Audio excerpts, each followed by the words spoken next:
You know where to find me.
Someone will need to teach you a lesson.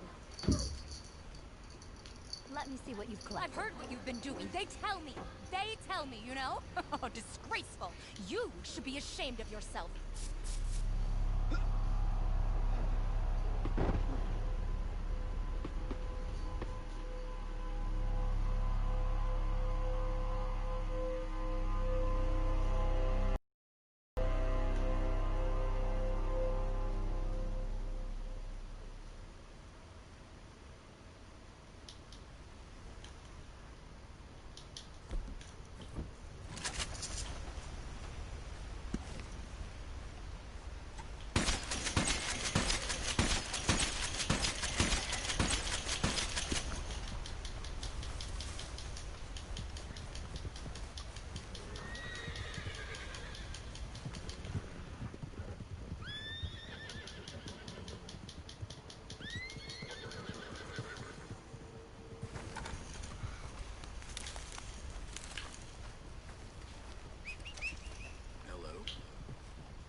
I have finished this batch. We can sell it when you like. C'est parti.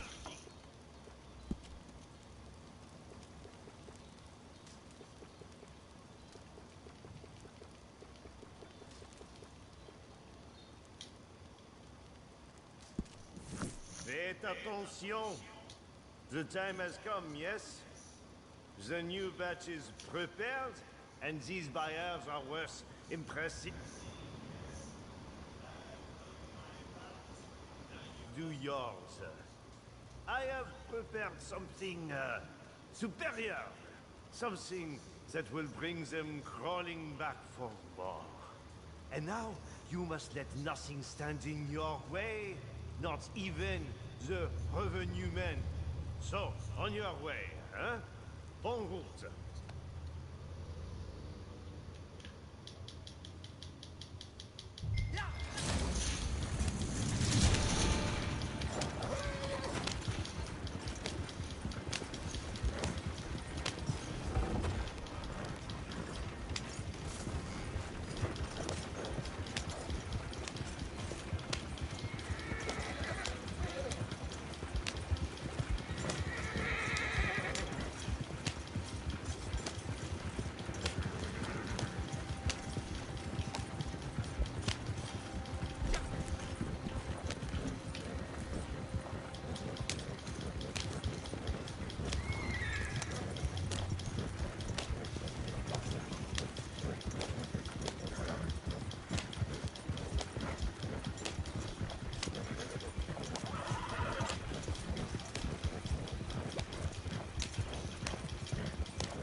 conscience propre. D'accord. Very well. But this could be cheaper.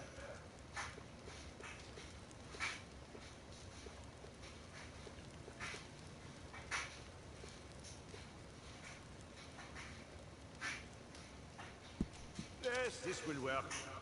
Now we give it time.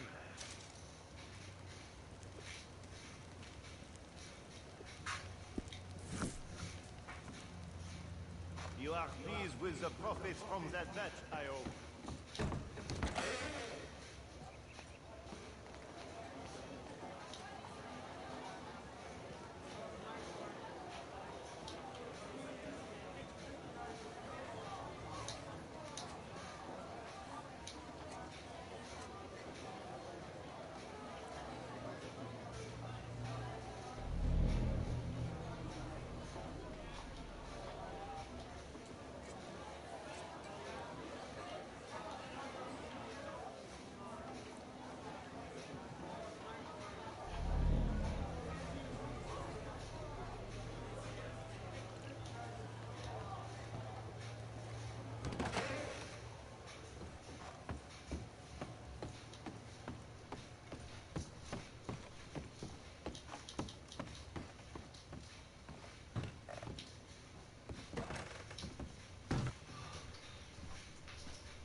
Moon.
You.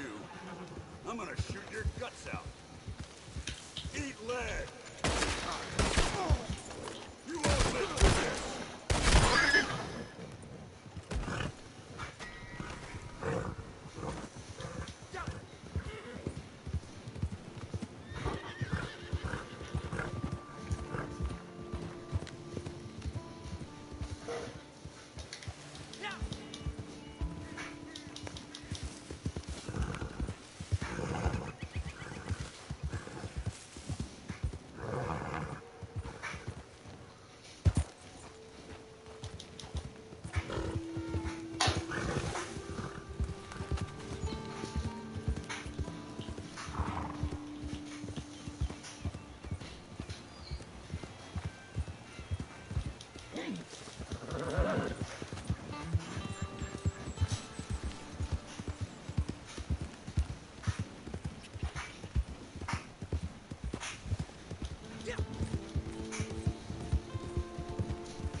Good to see you again.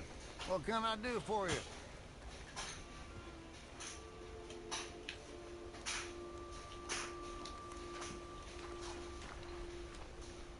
All right, let's have a look-see.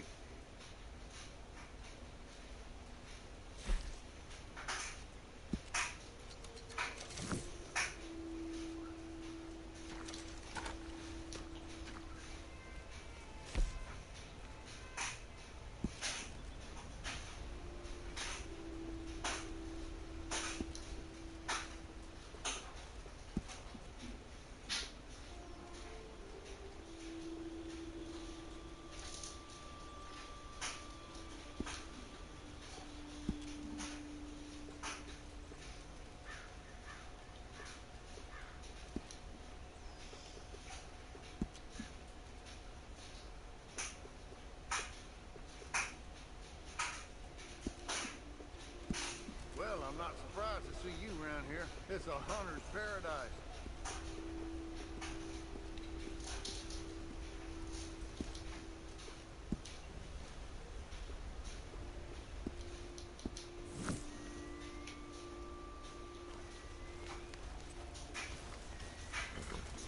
Okay, make me proud out there.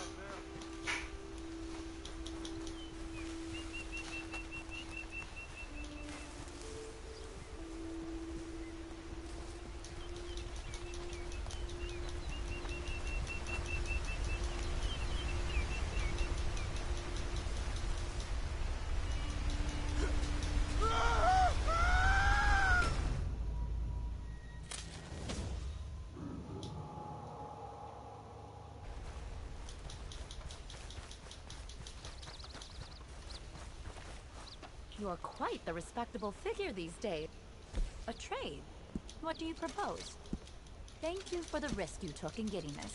It will add greatly to my studies.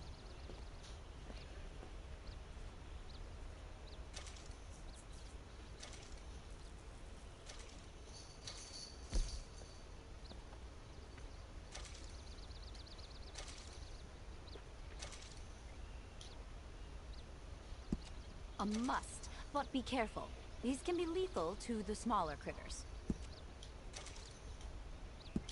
You know what you want. I like that.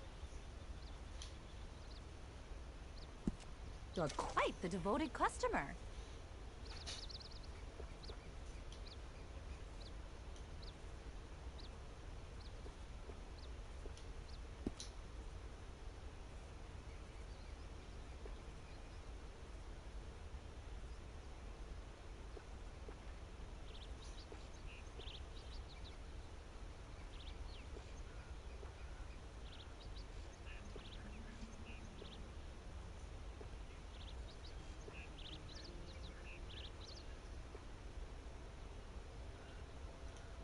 Ah, the desert to the west, the creek to the east, and the forest of tall trees to the north. Paradise.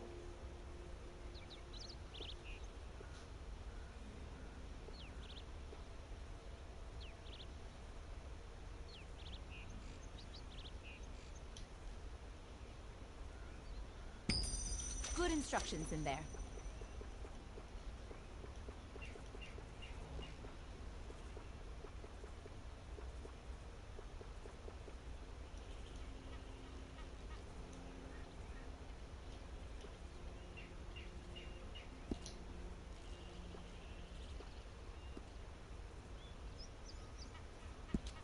If only these were in all guns. Note, the impact will kill small creatures, so use your ammunition carefully. Okay then, thank you.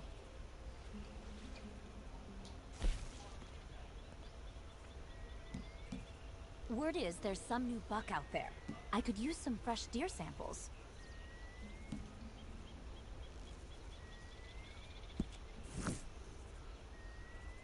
I hear Macmillan's murder-for-hire business continues to grow. I should pay someone to kill him. I'm joking, of course. I would never sink to his level. It's just the greed and arrogance of that man. These are sentient beings with complex emotions. Ugh, such a struggle sometimes. But I was hoping you'd come by. A man was telling me he was in Annisburg recently and overheard some loggers there talking about a very unusual-looking deer. Sounds like maybe a shadow buck. Worth some further investigation, at least. Together, I know we can do this. We can't give up.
I won't tell you again.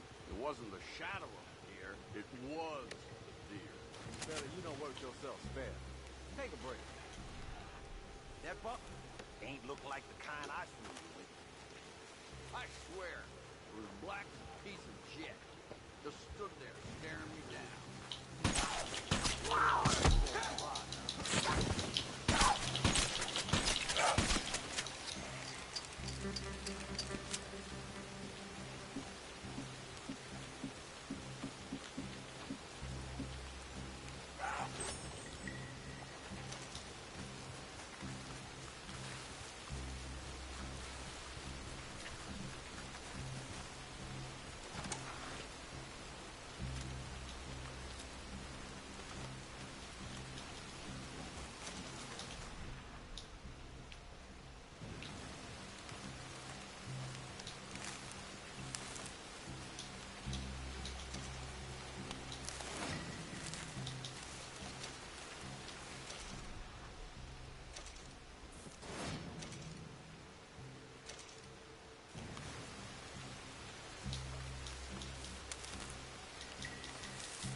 Get moving, will you?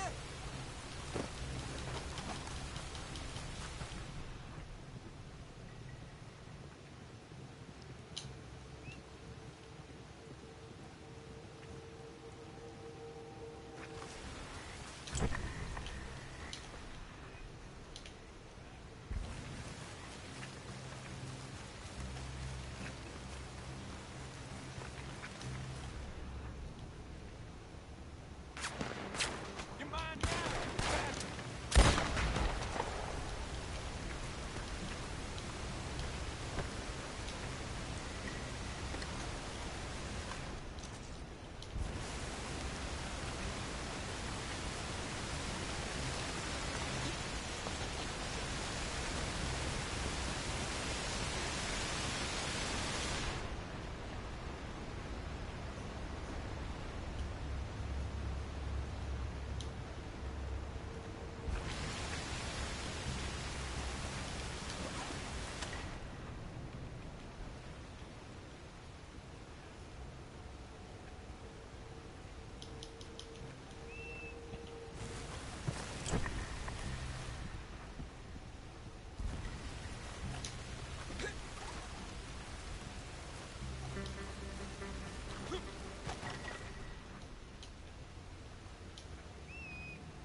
come here for? You should never have come here. Die, you son of a bitch!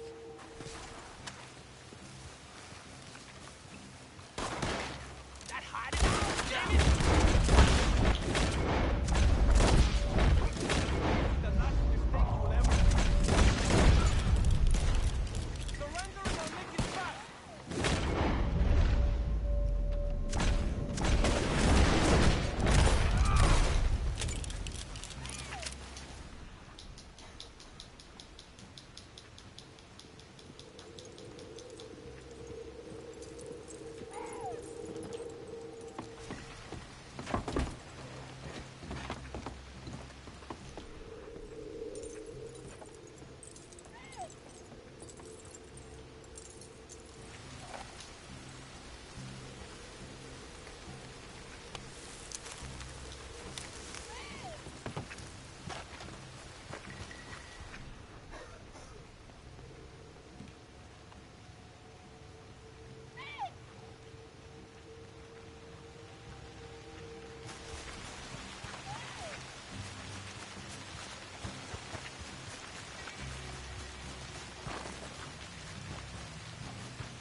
too, bro.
See you later, Ross. Good day. You too, bro.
favorite bill?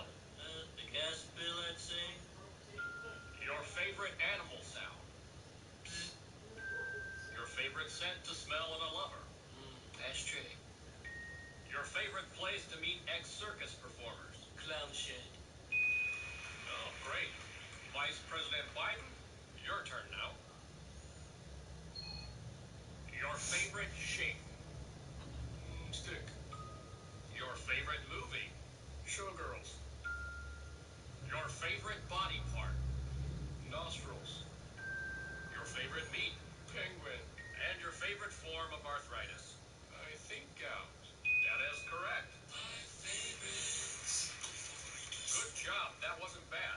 You know, in the 90s, he called the pagers stupid pagers. Yeah, I did. I said that. He said stupid pagers. Not good. I would never say that if someone could hear. They were simple. One whiskey. Chris, you think you'll find a moose in a grove of wheat? That just depends on whether his horns are horns. See, it's all about the horns. Now, some people have horns for humans, you see, and they usually slip on down into Sinbad's hole, that toxic sewer, and nobody should be in there, you know, except for the horrifying bleach bird. Oh, you don't say. Oh, we're gonna make a pig roll in a pumpkin down in Brazil. You know what? For most Brazilians, frogs have to go in the breakfast cereal. I think toad's a lot better than.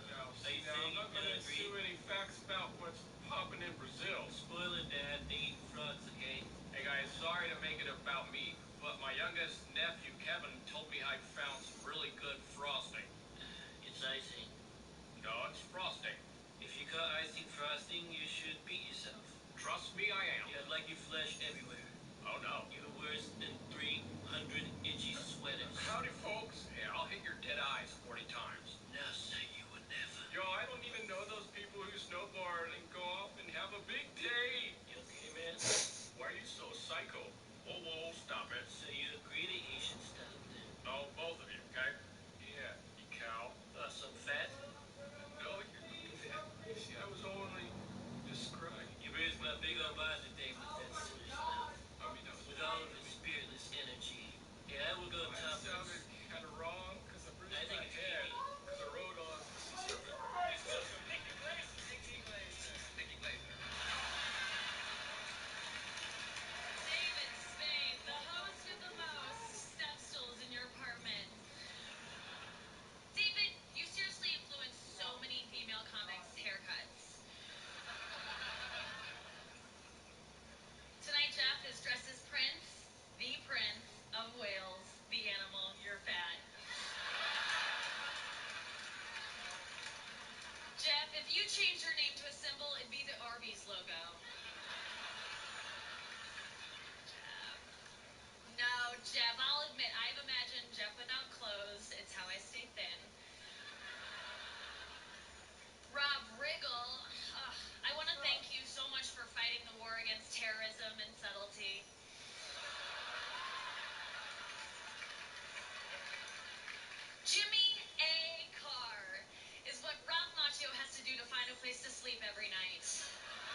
Yeah, okay, guys.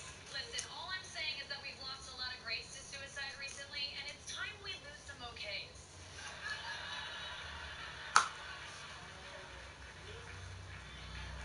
Sybil's gorgeous. I'm like honored to meet her, and her resume is insane. Like if you look at it, it's just like model, actor, singer, you name it, she's it.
complex themes of female empowerment, taking Elle on a new global adventure that hopes to appeal to longtime fans and newcomers alike. Jim Henson's cult classic fantasy Labyrinth has a die-hard following thanks to its fantastical and creepy storytelling, Henson's imaginative creature creations, and of course an iconic performance from David Bowie as Jareth the Goblin King. Making a sequel to Henson's final feature film seems like a pretty intimidating task, but the Jim Henson Company feels up to it. News of the Labyrinth sequel first broke in 2017, with Don't Breathe filmmaker Fede Alvarez attached to direct. However, Alvarez announced in April of 2020 that he decided to direct. However, Alvarez announced in April of 2020 that he decided to step away. However, Alvarez and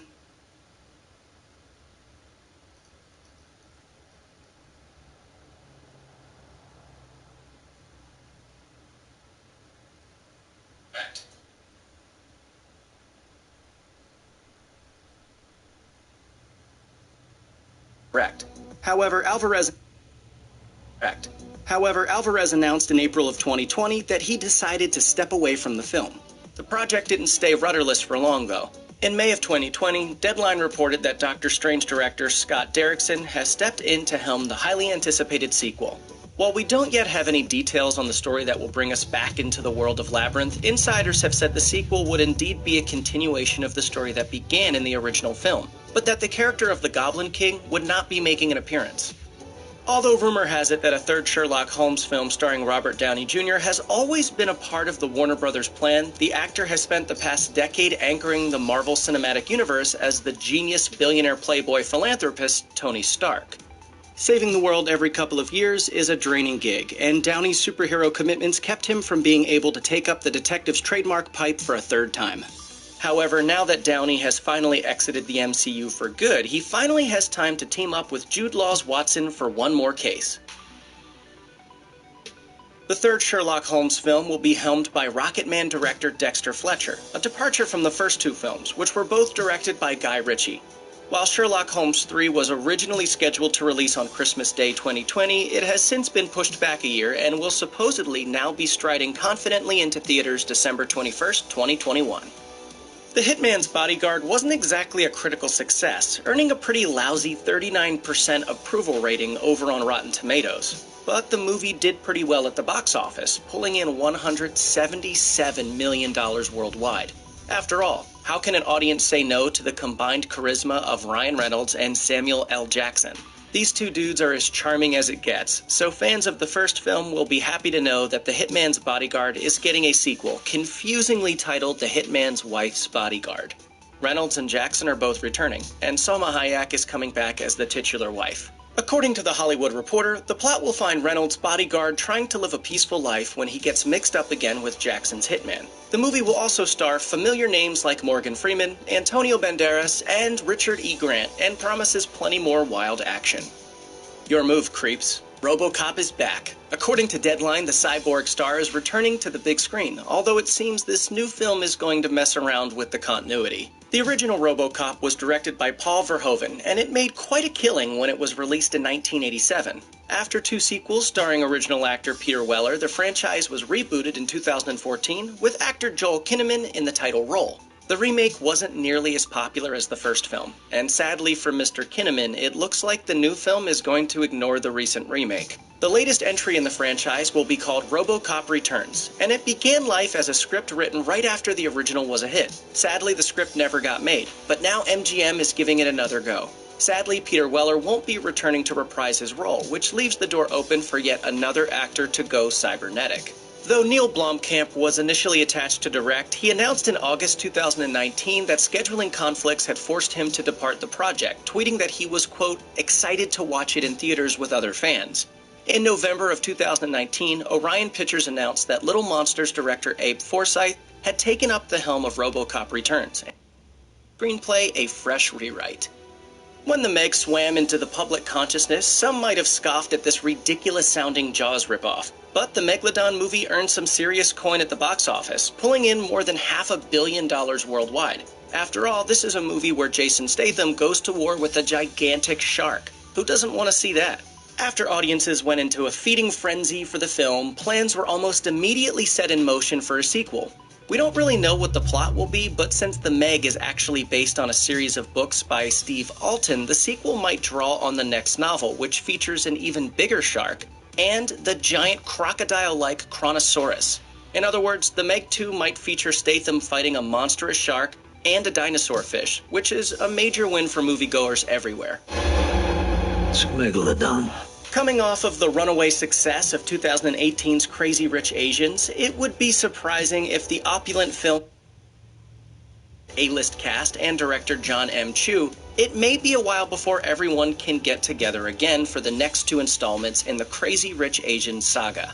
However, producer Nina Jacobson says that the plan is to shoot both sequels back-to-back, so that fans aren't waiting years between the second and third films. As for when this back-to-back shooting might happen, it could still be a ways off. According to actress Gemma Chan, filming on China Rich Girlfriend and Rich People Problems will begin sometime in 2020 at the earliest. We appear to be in the midst of an Eddie Murphy renaissance. After gradually fading from the spotlight since his heyday in the 80s and 90s, Murphy is suddenly back in a big way. The comedy legend gave a critically acclaimed performance in 2019's Dolomite Is My Name, made a triumphant return to Saturday Night Live as host, lined up new stand-up comedy specials for Netflix, and announced sequels to 2 of his biggest movies from the 80s. While the Coming to America sequel is the one getting the most attention, Murphy's also planning to return to Beverly Hills Cop.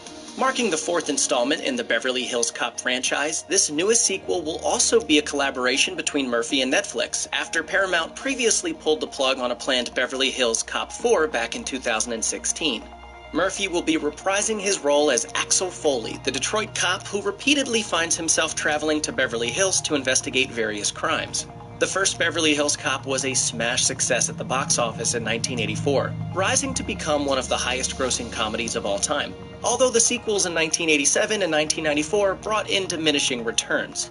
There's no word yet on when Beverly Hills Cop 4 will move into production at Netflix, but considering how fast Murphy's star is rising once again, we wouldn't be surprised if the streaming giant decides to strike while the iron is hot.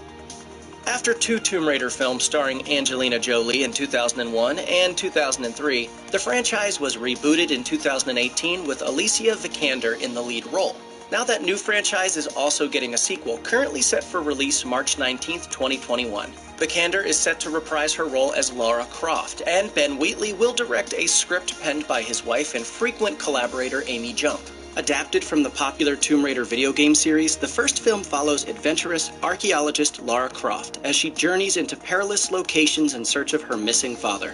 Although little is known about the plot of the sequel, the first film set up one possible storyline with its reveal that her father's former business partner, Anna Miller, heads up the very company that was set to release the world-ending virus that Croft prevented. The door is wide open for Kristen Scott Thomas to return for the sequel, stepping more fully into the role of villain than she did in the first film. While writer and director Kevin Smith was in quarantine in 2020, he did some polishing work on a few old script ideas. One of those is the sequel to 1995's Mallrats, which he penned under the working title Twilight of the Mallrats. The plot of the original film pivots around a dating game show being filmed at a shopping mall and stars Jeremy London, Jason Lee, Claire Forlani, Shannon Doherty, Ben Affleck, and Michael Rooker. This time, instead of a game show, the plot will focus on some sort of convention taking place at the mall. Of the original cast, Smith confirmed that Shannon Doherty will be returning for the sequel, and that she's already read the script and loved it. He also tweeted in May of 2020 that Jason Lee was in the process of reading the script, although Lee hasn't officially signed on yet. Joining Doherty for Twilight of the Mallrats will be Jay and Silent Bob reboot co-star Aparna Brielle, who Smith says will be at the center of the sequel as the daughter of Lee's character, Brody Bruce. Twilight of the Mallrats doesn't have a clear release date yet, but Smith hopes to start shooting soon.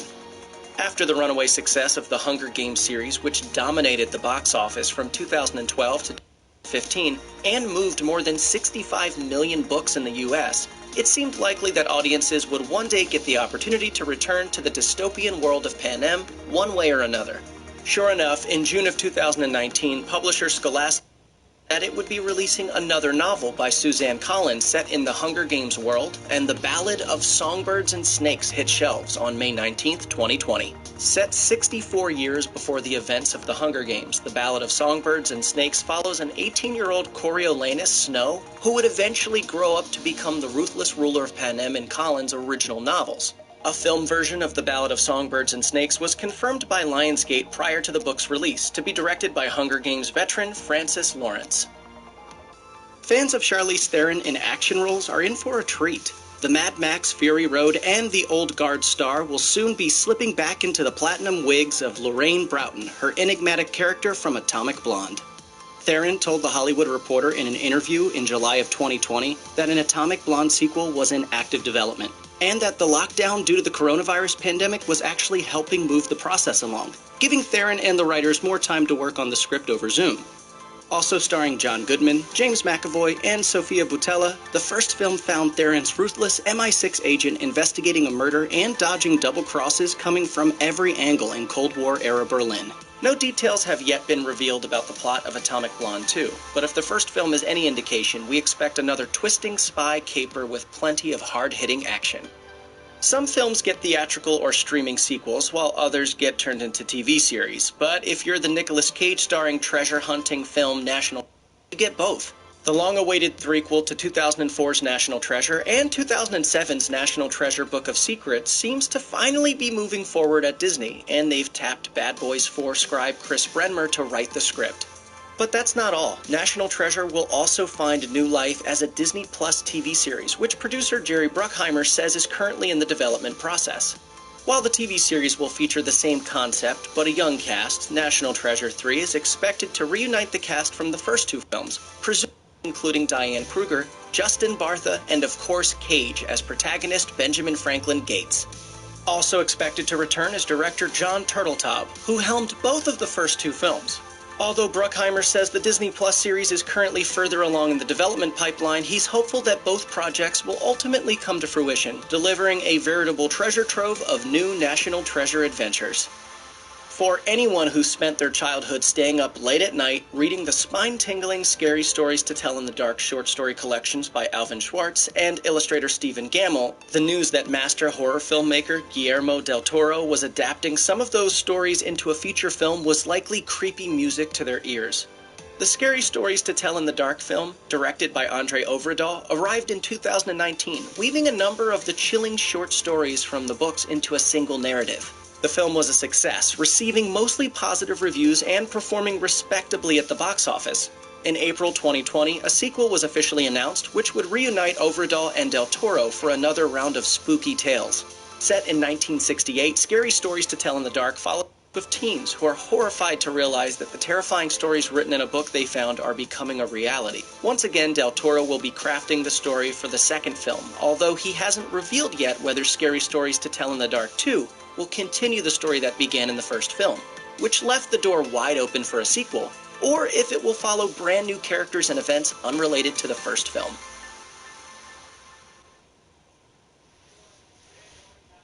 This is what happens? Hellraiser's iconic pinhead is a Hey, I'm Dave. I've been using Lucy Chew. It's like, duels are stupid, and you both should just, shut up, and it's over, and Hamilton told everyone everything anyway, so there's no point in you shooting at each other. Sorry, I gotta put my phone on vibrate.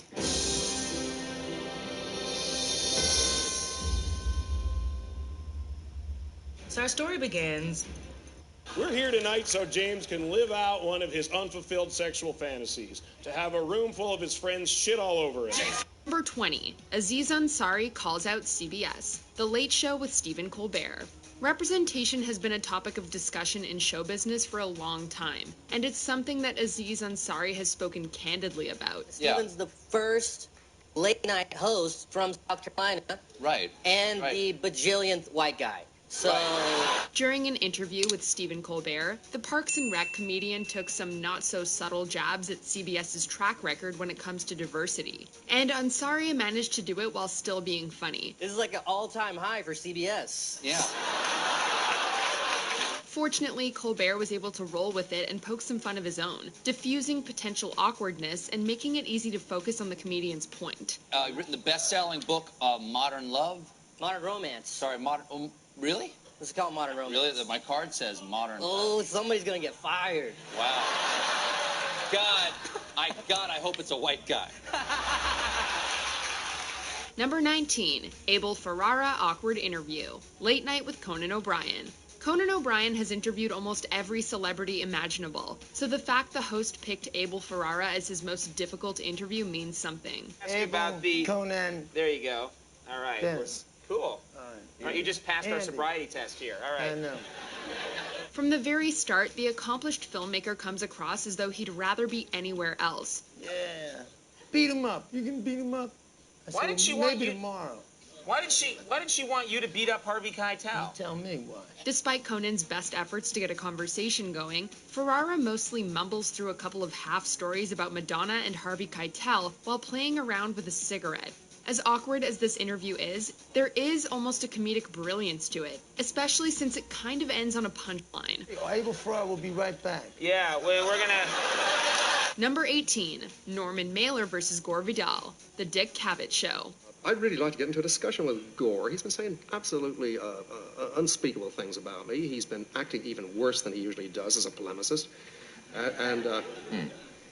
You know, he's really, he's shameless in intellectual argument. He's absolutely without character, a moral foundation, or even intellectual substance. The Dick Cavett Show had its share of explosive sessions over the years, but few compare to the sheer ferocity that defined Norman Mailer and Gore Vidal's segment. Norman did a book on women's liberation. And his attitudes towards sex, some very interesting, some quite outrageous. He was very anti-women's liberation piece, and he was very mean to a couple of the girls, particularly Kate Millett. And I answered this, his piece, and a number of others. You know, Norman is taking everything too personally. While everyone got their licks in, Mailer was the driving force behind this confrontational debate, with the writer mocking Vidal's career, personality, and pretty much everything besides his political campaign. I guarantee you I wouldn't hit any of the people here because they are smaller. In what ways? Intellectually. Intellectually smaller. Well, let me turn my chair and join these three.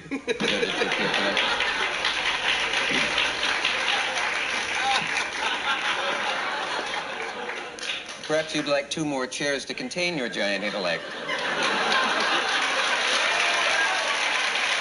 Mailer even challenged Cavett and the audience's intelligence, while a bored Janet Flanner sat there like a frustrated teacher presiding over a couple of school children. While things never quite got violent on screen, Mailer reportedly headbutted Vidal earlier that night.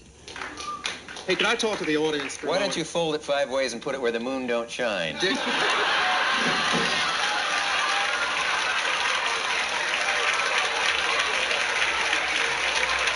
Number 17, A Rude Interruption, The Wendy Williams Show.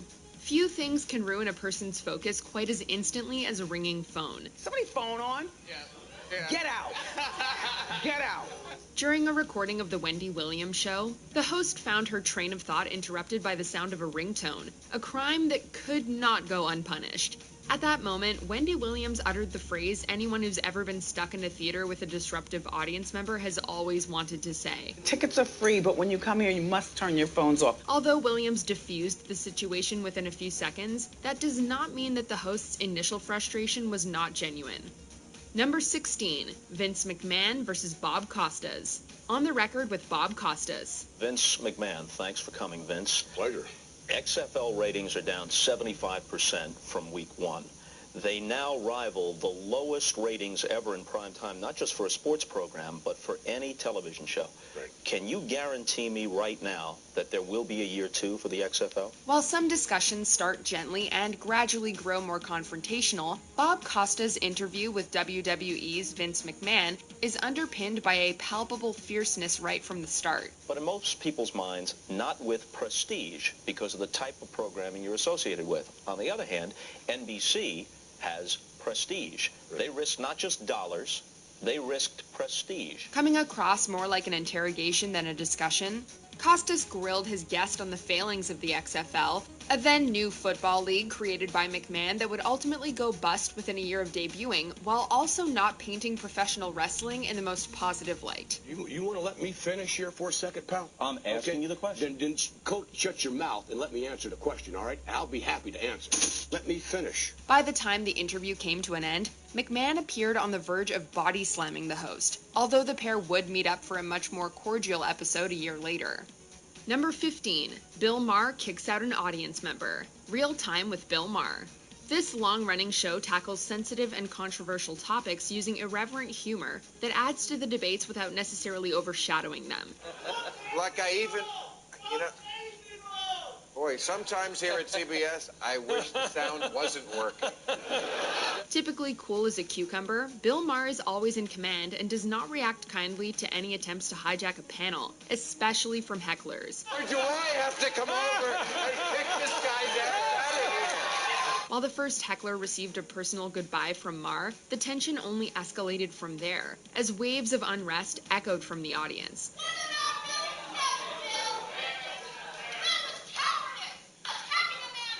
I'll kick your ass out of here, too.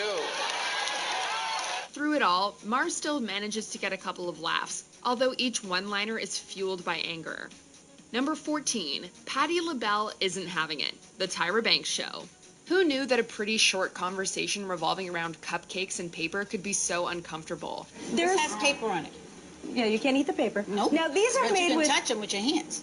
That is true. 2 kinds of cake mix. What seems to start out as a genuine misunderstanding between Hungry Girl cookbook writer Lisa Lillian and guest Patti LaBelle regarding the paper surrounding the cupcakes quickly turns into an improv session with cringeworthy attempts at humor and condescending remarks. All things considered, LaBelle managed to keep her cool despite being spoken to like a toddler. While the animosity dies down relatively quickly, a segment about cupcakes should never have been this tense to watch. Diet hot cocoa. What is Patty saying over there? She is causing trouble. Yeah, no, what makes you think I could eat the paper, boo? Eat the paper. No paper. Paper bad, cake good. Okay, next. The incident was so infamous that it inspired...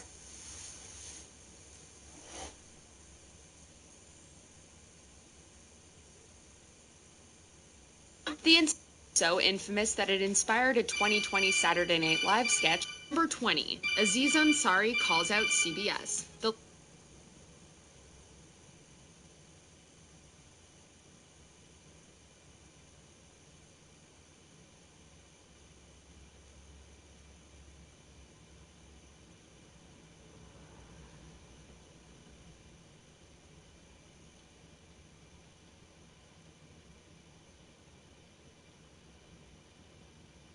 Number 20, Aziz Ansari calls out CBS.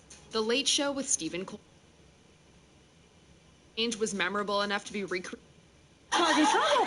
Yeah, no, what makes you think I could eat the paper, boo? Eat the paper. No paper. Paper bad, cake good. Okay, next. The incident was so infamous that it inspired a 2020 Saturday Night Live sketch starring SNL cast member Ego Wodum as LaBelle's stand-in Cookie LaFloof, and host Daniel Craig as the put-upon celebrity chef. Well, don't eat the foil. What? The aluminium foil on the... Just don't eat the foil. That's... I don't want to eat the foil. Okay. I'm making sure. Don't eat the foil. Who is this man? Number 13, Morton Downey Jr.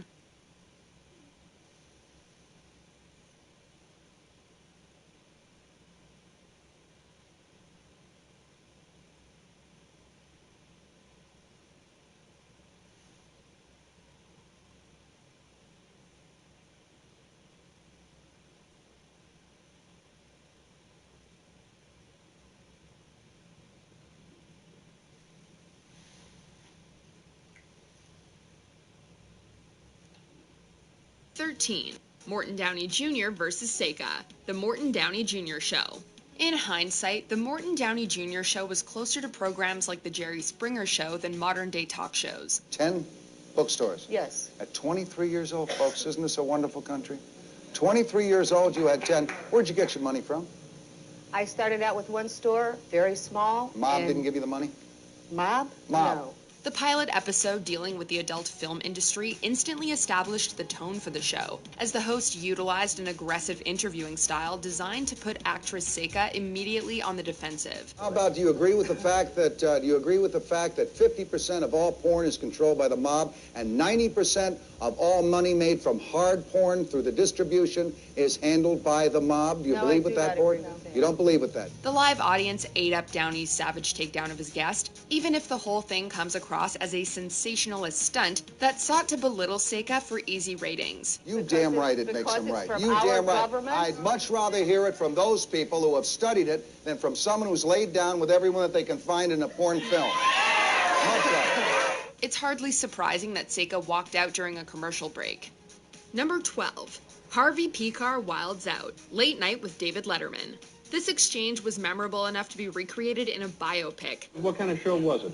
Like a talk show. Going to be a talk show. Yeah, it was a talk show. And then what kind of guests would you have? I didn't even consider that question because I don't want to do it. Now, why wouldn't you want to do it?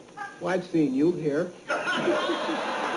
Harvey Pekar's appearances on David Letterman's talk shows are the stuff of legend, especially the heated exchanges the pair had during the 80s. Yeah, I want to tell you something about that stuff. No, wait a minute, I'm serious. No, let's... Damn it, now, man, don't mess with me. The duo always seemed to be stuck in a power struggle, and that was never more apparent than when Pekar went on a rant about General Electric, the parent company of NBC, the network that aired Late Night with David Letterman. They're being sued in Ohio because they sold these nuclear reactors around the country. Harvey, this is very bad manners. I don't care, man. This is very, very inappropriate. Number 2. This was not some previously discussed routine, as Letterman did not hide the fact that Pekar's comments were highly inappropriate and unwelcome. Number 11. Meghan's choice words. The View.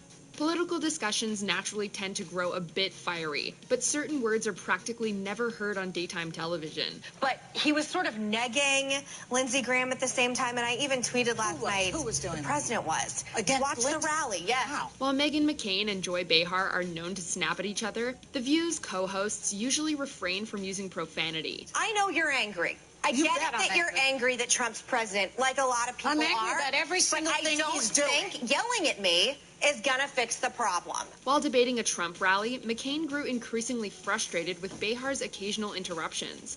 It reached the point that Whoopi Goldberg had to try and cool down the panel. But being a sacrificial Republican every day, well, I'm just trying to... Here's the thing. Don't feel bad for me, bitch. McCain and Behar have had several blowouts over the years, but this was one of the more memorable ones. Number 10. Cher versus Letterman. Late Night with David Letterman. It's rare that a talk show interview starts out confrontationally, then becomes progressively calmer. Is this as good as it gets? But that's exactly what happened when Cher first appeared on Late Night with David Letterman. You know, I know you didn't want to come on here for the longest time, so why finally, after nearly 4.5 years, did you decide to come on? I don't know. I thought it was one reason, but I'm sure that couldn't be it. What is the reason you thought it was? I wanted to pay my hotel bill. During the initial stages, Letterman attempted to learn why Cher had previously rejected the show's invitations, and there was a definite tension during these moments that made the exchange uncommonly awkward. Now let's explore this a little. Why? Because you thought I was an ass. When Cher finally revealed the reason, it could have come across as a punchline if it were not for the fact that the singer did not laugh for a couple of seconds after. It was no joke. What she said was she thought I was an awfully nice guy. No, an astronaut. Yeah, an astronaut. I thought you were an astronaut. Yeah. Number 9. Dakota's Birthday. The Ellen DeGeneres Show. Ellen DeGeneres is rarely caught off guard by any of her guests, which makes this particularly awkward exchange with Dakota Johnson all that more captivating. It's good to see you. Happy belated birthday. When was your birthday? It was October 4th. October 4th.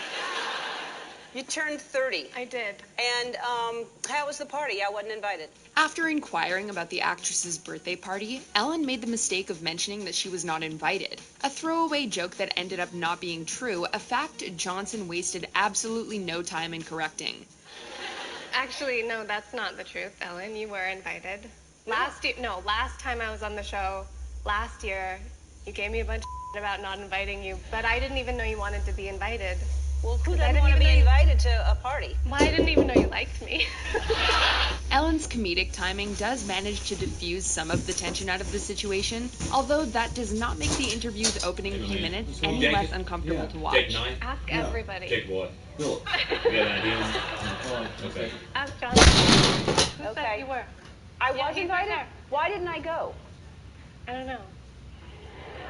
Was it, oh yeah, I had that thing. Number 8, Madonna versus Letterman, The Late Show with David Letterman. This interview was off to a rough start with Letterman's derogatory introduction. In the past 10 years, she has sold over 80 million albums, starred in countless films, and slept with some of the biggest names in the entertainment industry. He then told Madonna to kiss a man in the audience. Let's go kiss a guy in the audience. Why don't you go kiss the guy in the Why are you audience? so obsessed with my sex life?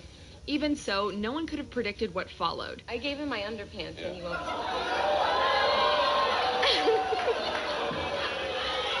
That's not where they go. No, believe me, that's where the underwear goes. That's... Filled with expletives from Madonna and innuendo from both parties, this interview toes the lines between playful banter and outright hostility. To say that it takes some weird turns is an understatement. Turn down your volume. Turn the volume down immediately. She can't be stopped.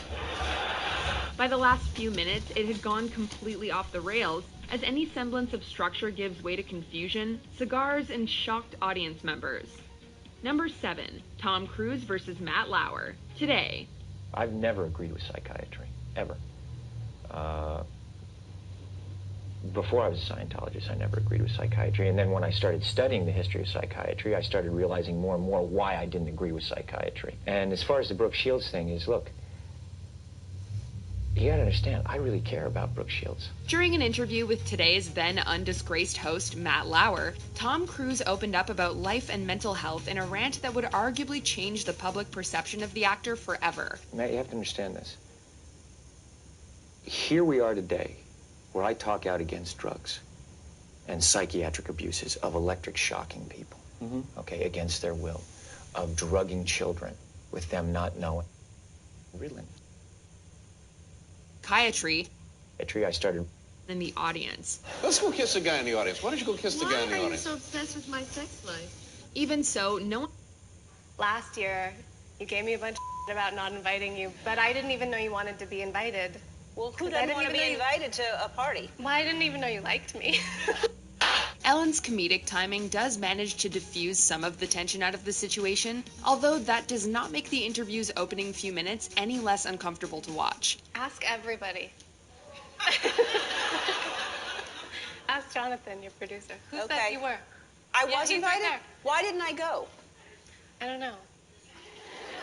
Was it, oh yeah, I had that thing.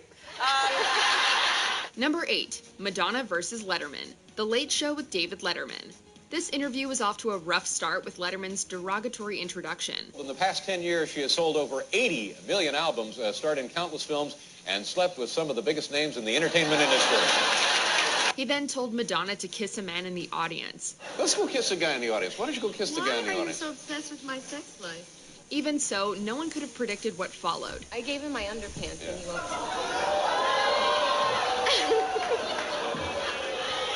That's not where they go. No, believe me, that's where the underwear goes. That's... Filled with expletives from Madonna and innuendo from both parties, this interview toes the lines between playful banter and outright hostility. To say that it takes some weird turns is an understatement. Turn down your volume. Turn the volume down immediately. She can't be stopped. By the last few minutes, it had gone completely off the rails, as any semblance of structure gives way to confusion, cigars, and shocked audience members. Number 7, Tom Cruise versus Matt Lauer. Today. I've never agreed with psychiatry, ever. Before I was a Scientologist, I never agreed with psychiatry. And then when I started studying the history of psychiatry, I started realizing more and more why I didn't agree with psychiatry. And as far as the Brooke Shields thing is, look, you gotta understand, I really care about Brooke Shields. During an interview with today's then undisgraced host, Matt Lauer, Tom Cruise opened up about life and mental health in a rant that would arguably change the public perception of the actor forever. Matt, you have to understand this. Here we are today, where I talk out against drugs and psychiatric abuses of electric shocking people, okay, against their will, of drugging children with them not knowing the effects of these drugs. Do you know what Adderall is? Do you know Ritalin? The strangest thing about this whole ordeal was that the interview was perfectly cordial for the first half, but the tone changed once Lauer mentioned Scientology, which snowballed into Cruise sharing his distrust about psychiatry as someone who knew the profession's long history. So you're advocating it? I am not. I'm telling you, in their case, in their individual case, it worked. I am not going to go out and say, get your kids on Ritalin, it's the cure-all and the end-all. Matt, but here's the point. What is an ideal scene in life? The interview got particularly heated once Brooke Shields became the topic of discussion, with Cruise even going so far as to describe Lauer as glib. Maybe there are too many kids on Ritalin. Maybe electric shock is... kids on Ritalin, Matt. I'm just saying, but aren't there examples where it works? Matt, you don't even... You're glib. You don't even know what Ritalin is. If you start talking about chemical imbalance, you have to evaluate and read the research papers on how they came up with these theories, Matt. Okay? That's what I've done. Number 6, Rosie O'Donnell versus Tom Selleck, The Rosie O'Donnell Show.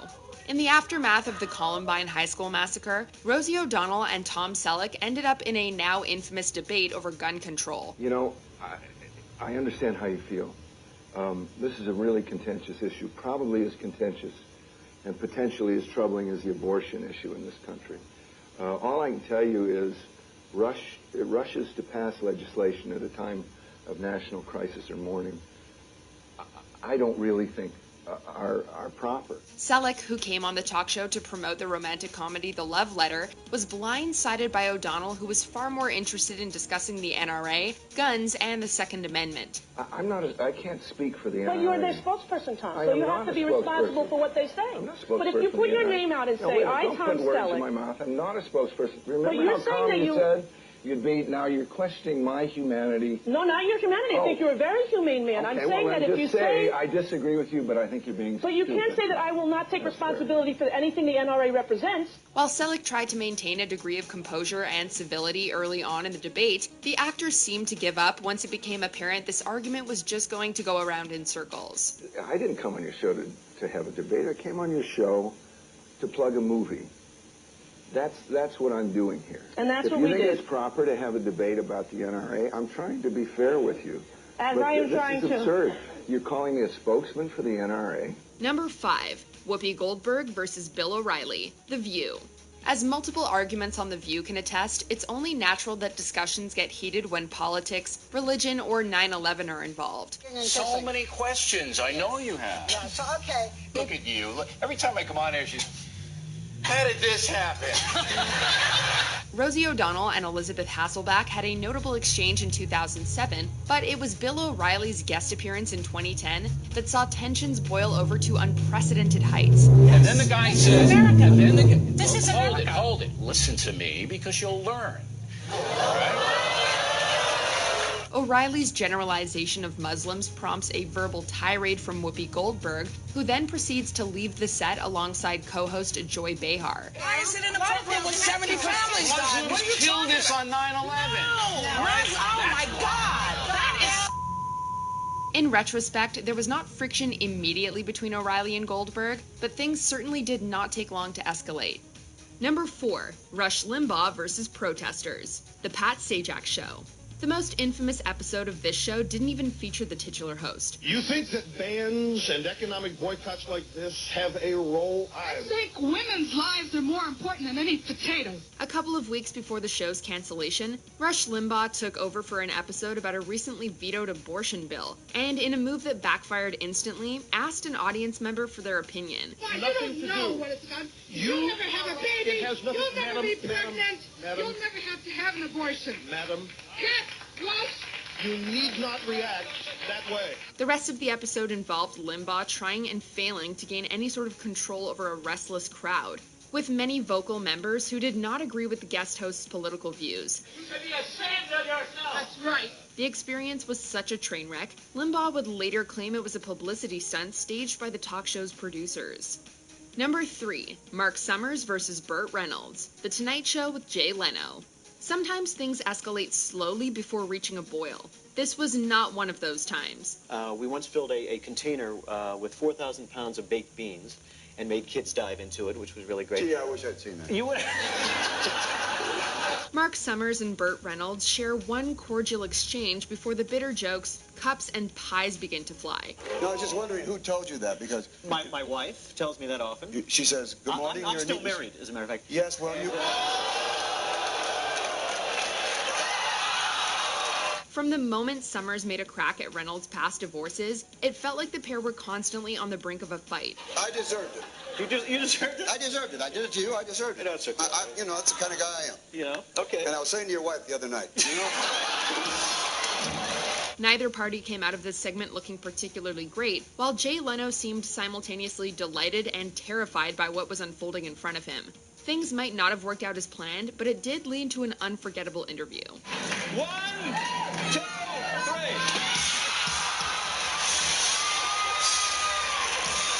Number 2, Geraldo.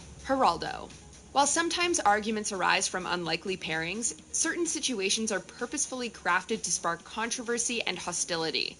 If you have true belief in your convictions and your movement is as good and as powerful as you say it is, why are you afraid to let other people speak? Why are you not like other minorities and allow other people to pursue whatever happiness they find in whatever religion they find? When Geraldo invited a white Aryan Resistance youth member onto the same show as civil rights activist Roy Innis, the talk show presumably anticipated a few fireworks, although a full-on brawl presumably exceeded the expectations of even the most ambitious of TV execs. The reason why I do that is because I get sick and tired of hearing the sob stories from I get sick and tired of seeing Uncle Tom here sucking up, trying to be a white... Go ahead, Roy, go ahead. No, let me tell you.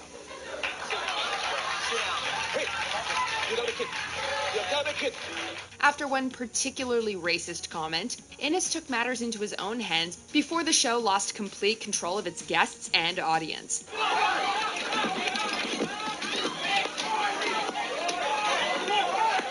By the end, Geraldo Rivera ended up with a broken nose and a ratings smash. Number 1, Jim Everett versus Jim Rome. Talk 2. Jim, good to have you on the show. Good to be here, Jim. Thank you. Check that. Chris Everett, good to have you on the show. You know what? You know, you've been calling me that for about the last 5 years. About 2 years, actually, Chris. Well, hey, you know what? Let me say one thing. A moment so infamous, South Park parodied it more than a decade later.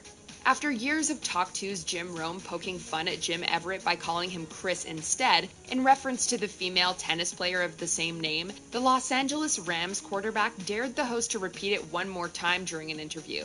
You know, we're sitting here right now, and if you guys want to take a station break, you can. But if you call me Chris Everett to my face one more time... I already did it twice. You call one more time, we better take a station break. Rome did so and instantly regretted it. The segment is so outlandish, it almost seems staged. However, Everett has always maintained that it was legitimate. Well, we got no problem with that. I think that you probably won't say it again. I bet I do. Okay. Chris? Considering neither party came out of this scuffle looking particularly good, it does seem pretty real.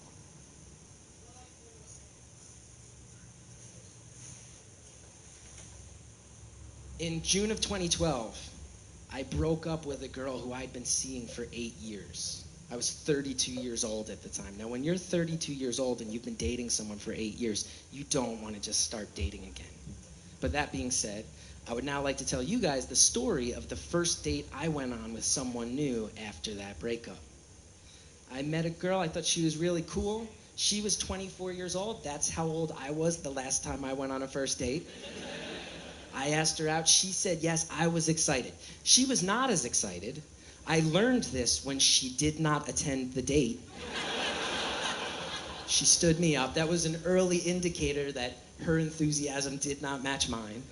But she texted me. She was like, that was really messed up. I'm sorry about that. Can we hang out anyway? Let's just hang out late at night. Is that cool? And I was like, all right, back in the game. Let's do this. So at that point, I was like trying to figure out what can I do with her late at night. Now, keep in mind, she did not live in New York City. She was staying there for the whole summer. So I wanted to do something with her to kind of show off my town, you know, like do something really New York-y with her. So I was like, okay, I'll take her to Chinatown.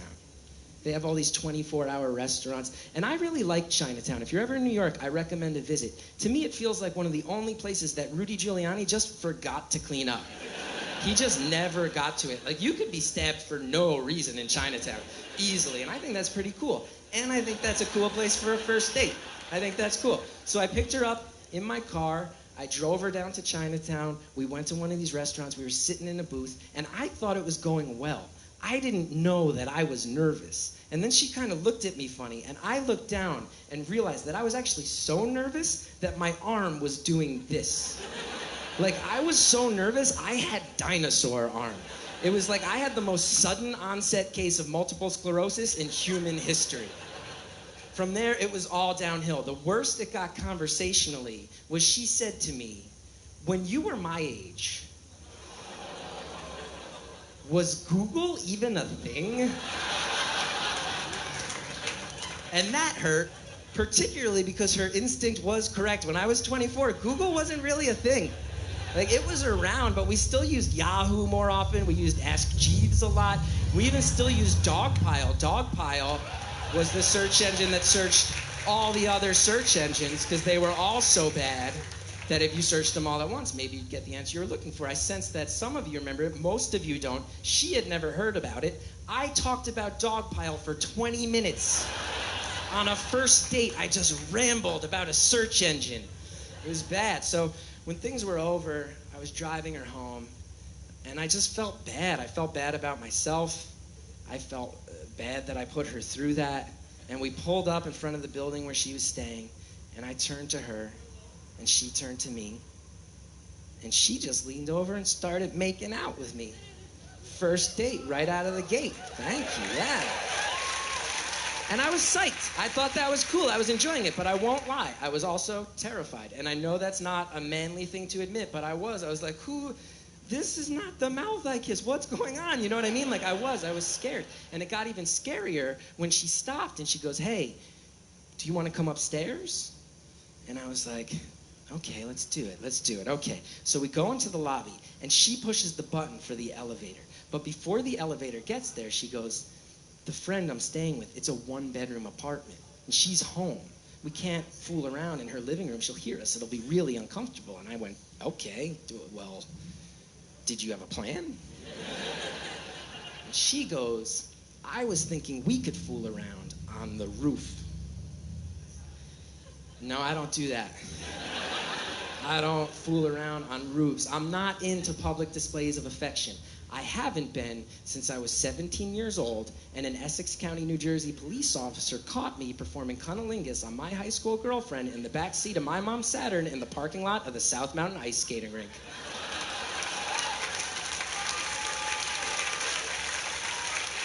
Ever since then, I keep it behind closed doors, man. I keep my business behind closed doors. But in the spirit of saying yes to things, I was like, great, let's go to the roof. So we took the elevator to the top floor. And then we had to take a staircase to actually get on the roof. But here's a weird side note. When I was up that staircase, I looked and realized there was a secret floor. There was this hallway, and I looked down it, and there was only one door on that whole floor. And I realized somebody had the entire top floor of this building in the West Village. And she says to me, do you know who lives in that apartment? And I said, how would I know that? And she says, do you know who the character actor Alan Rickman is? And I was like, yeah, I know Rickman. Rickman rules, man. He was the sheriff of Nottingham and Robin Hood, Prince of Thieves. He played Snape in the Harry Potter movies. And to every dude, Die Hard, man, he was Hans Gruber. I was like, Rickman, that rules. And then I was also like, that's really rad, because I know that Rickman's like very successful, but I didn't know he was at the point where he could just have his own top floor in the West Village of Manhattan. Like, that's cool. Like, that's great that Rickman could get to those heights. Like, it's really inspiring, and like, I'm on a Rickman tangent. I'm gonna move on. We made our way to the roof. And the first thing I noticed was that the building we were on was significantly shorter than all the buildings surrounding it. So there were just windows looking down on us from all sides. So I'm making out with her, and I'm looking over her shoulder while I do it, staring into these windows, assuming I'm about to make direct eye contact with a disapproving woman who reminds me of my mother. It's all I can think about.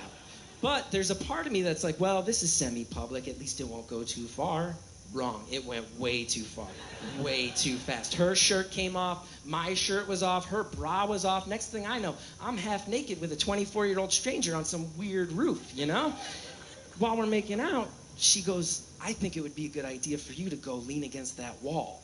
There was this wall around the whole edge of the roof, you know? And I go, why should I lean against the wall? And she goes, well, I was thinking it would be a good idea for me to, like, I'm trying to figure out how to say this for the censors. Like, she was like, it would be a good idea for me to, like with the mouth thing. Like, does everybody, you're clear? You got it? You know what, everybody? Great. She wanted to do the mouth thing, you know? So I was like, okay. So I go and I lean against the wall. And as I do, I am terrified to see a New York City police car come around the corner and stop directly underneath me. And I'm like, oh no. He sees me up here in the middle of the night on this roof. He thinks I'm about to kill myself. He thinks he's about to see a body jump over this wall, when really all he's about to see is the awkward head motion of a 32-year-old man getting a BJ in the summer heat. Like, that's it. He's just gonna see, like, slower, a little, not that slow. Like, that's what he's gonna see, you know? That's what he's gonna see. So now I've got this cop giving me anxiety. I've got these windows giving me anxiety. And she walks over to me. She starts undoing my belt. And she asks me a question I haven't heard in 8 years. She goes, are you clean? Now, I wasn't sure what she meant. Because she could have meant, are you STD free? She could have meant, have you showered today? It's the middle of the summer. It could get swampy down there. She could have been referring to a criminal record. Who's to say? So she asked me, are you clean? And my answer was, yeah. Wait, what do you mean? Which is not the answer. That is never the answer in that situation. And here's the really messed up thing about that. The answer to all the options was yes. I am clean. I'm STD free. I had showered that day. I don't have a criminal record. I'm just so neurotic. I needed to make sure I was answering the intended question. That's how my brain works. So she decides to continue with the mouth thing anyway, and I'm in my head, I'm like, why did I say that? That's so humiliating, you know? And I'm also like, what is this cop doing? What are these windows doing? What is this all about? You know, like, everything's freaking me out, giving me anxiety. And I stopped myself, and in my head I was like, Gethard, if you can't enjoy this, what can you enjoy? You gotta just learn to relax, man. So I told myself, just shut your eyes, take a deep breath, and when you open your eyes, just enjoy yourself, you know? And I opened my eyes, and I looked straight ahead. And I realized I was looking directly into a window that looked into the staircase we took to get up on this roof. And it occurred to me that if I was to get caught up here in this situation, it wasn't gonna be by any random person. The only person who was gonna look to his ceiling and be like, what's that noise? Is noted character actor Alan Rickman. Like, if a silhouette walks past this window right now, it won't be one I don't recognize. It'll be the distinctive big nose, half mullet of Snape. That's who will be walking by. Like, if someone yells at me, I'm not gonna hear, hey, what are you doing? I'm gonna hear, are you getting your dick sucked on my roof? That's what I'm gonna hear.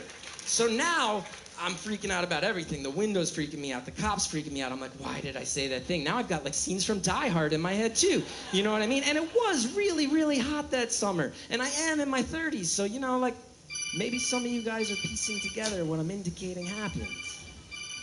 For anybody...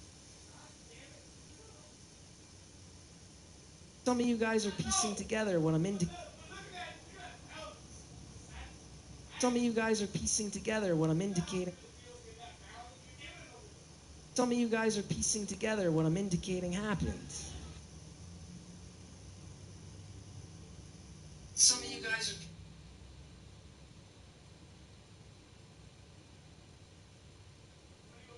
Some of you guys are piecing together what I'm indicating happened. For anybody who hasn't connected the dots yet, I'll just put it like this. The best part of losing your erection while a woman's in the middle of that act is no part. There are some MCU opinions.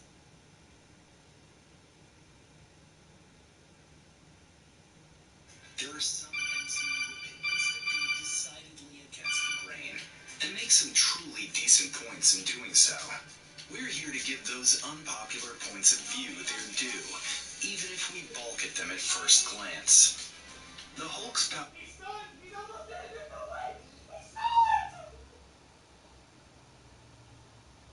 Powers are very cool, especially their exponential nature. Are very cool, historically, especially the Hulk's exponential nature is proportional with his anger.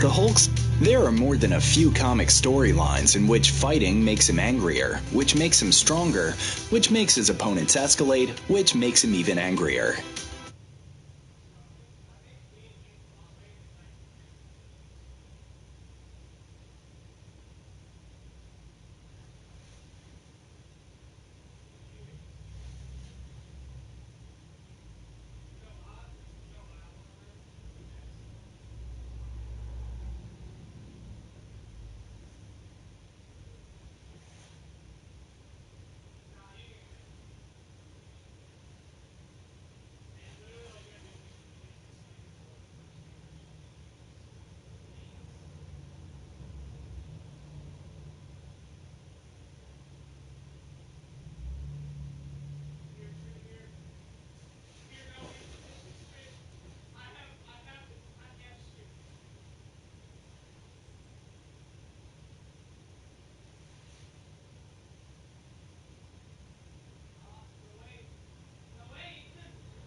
How you doing?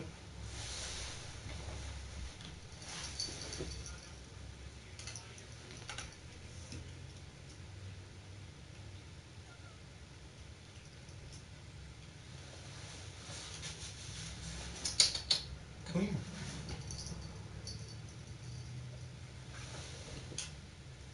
What you doing?